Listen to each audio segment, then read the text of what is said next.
Hi, I'm Joe, and this is the first Art Addicts Alliance video of the new year. This theme's a little bit different for me, so I wanted to make sure I said all the stuff I wanted to say right off the bat and get it out of the way.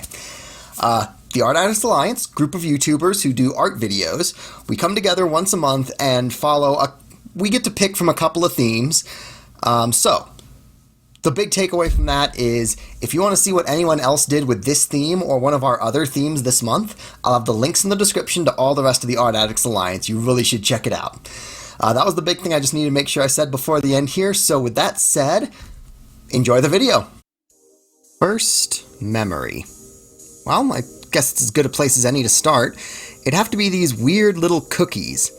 They were some kind of Easter thing, and whoever made them somehow put a car shape on top of a cookie with one of those like marshmallow mallow cream bunnies driving the car. My first memory would either have to be that or the apple thing. I can't remember which one happened first. So this story is about the first time I can remember my mind being blown. Also, I think it might be my earliest memory.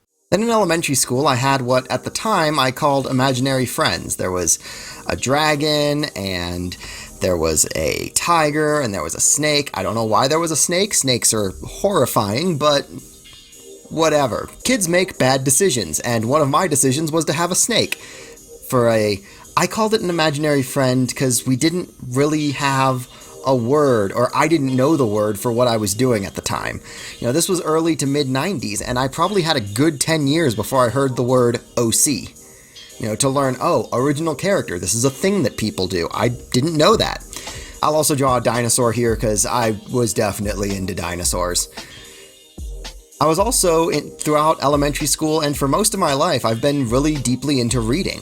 And as I got towards the end of elementary school, I started to want more science fiction, and I was moving away from some of the fantasy I'd read when I was younger.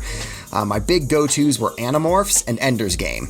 They really hit my brain when I was at a very impressionable age in life. I'll also take this moment, since I'm talking about books for kids, to say that there's not a lot of great mysteries in Westerns for kids. The mysteries were very, very low stakes. It was always, oh, someone stole a necklace! And I didn't know mysteries were interesting until I got a little older, read mysteries for adults, and it's like, oh, we found a body and have to move quickly before someone kills again.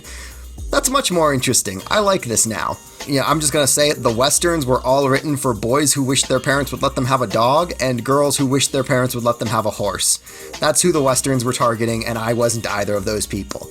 But again, once I grew up a little and started finding ones where people died, great genre, I really enjoy it these days. I don't know why I need death to enjoy a book, but I guess I do.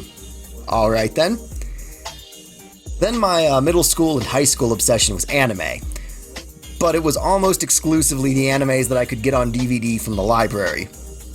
So there were some that are classics that everyone's probably heard of, and there were some that, weren't. You know, I loved Outlaw Star. That was one of the first ones I got into after my Dragon Ball Z on Toonami days. When I started trying to get into anime, Outlaw Star was a big one for me. I really enjoyed Sokyu no Fafner, which most people probably know as kind of like Evangelion. I also got into Full Metal Alchemist, and for some reason I found one called Mars Daybreak that I tried to get into. That was a strange one, and I'm sure there were others that I'm just not remembering the names of anymore. Yeah, what I could get for anime was what I was getting. A complete indoctrination in anime culture, it was not. By the end of high school, I'd finally seen Death Note, which for years was my gold standard of what I looked for in an anime. Loved Death Note, and still very much enjoy it. Getting into college, I finally pulled a group together and got into Dungeons & Dragons. I had always expected that I would enjoy it, and I was right. I tried to run a Death Note-inspired campaign in the Star Wars universe. Those two things don't go together. And I didn't really understand, because me game mastering a game was the first time I had ever played, and I didn't realize that you don't keep using turns and grid movement outside of combat. I had built a city 7 pages big that was supposed to be the first encounter, and people walked through 2 pages worth of it, having 2 fights. It wasn't great. I did not do a good job of it. But one of the people who tried to join in with that, he actually had some experience with D&D, so he offered to run something, we got something going, and it was a lot of fun. And he taught a lot of us how to run games. And that group started meeting on Tuesday nights, and it is still meeting today. You know, that's been over 10 years, and we still have our Tuesday night group going, and I love it. One of the first characters I remember playing was a half-elf drunkard, who once mistook a darkness spell for the after effects of wood alcohol, if that tells you anything about how much his alcoholism defined his character decisions. Later on, I'd play as Sophia d'Artois, a bard/druid in a gag campaign. I needed to do that multi-class because she needed to be able to sing and summon woodland creatures, because it was a gag campaign and I decided to make a Disney princess. Her animal companion was a pony named Fabian, whose reputation struck fear into extraplanar beings and who has appeared as a fun reference in other campaigns. Later on, we did a campaign in World of Darkness where I played as Alexander Todd, a public access TV marriage counselor.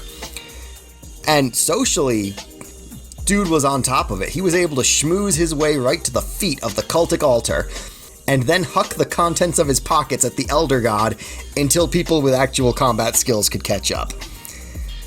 Later on, we did a Mutants and Masterminds campaign, and Mutants and Masterminds lets you do some weird stuff. My character in that was a 10-year-old boy who was also one of the Legion of Grim Reapers. He could tunnel, and he could turn into a swarm of locusts who induced nausea into everyone they touched. Then there was Catherine Fortier, a Quebecois girl with a temper who once almost killed a man in one hit in an ill-advised attempt to start a bar brawl. My biggest problem with her was I cannot do a French accent in a high-pitched voice that doesn't sound like I'm just trying to do a German accent.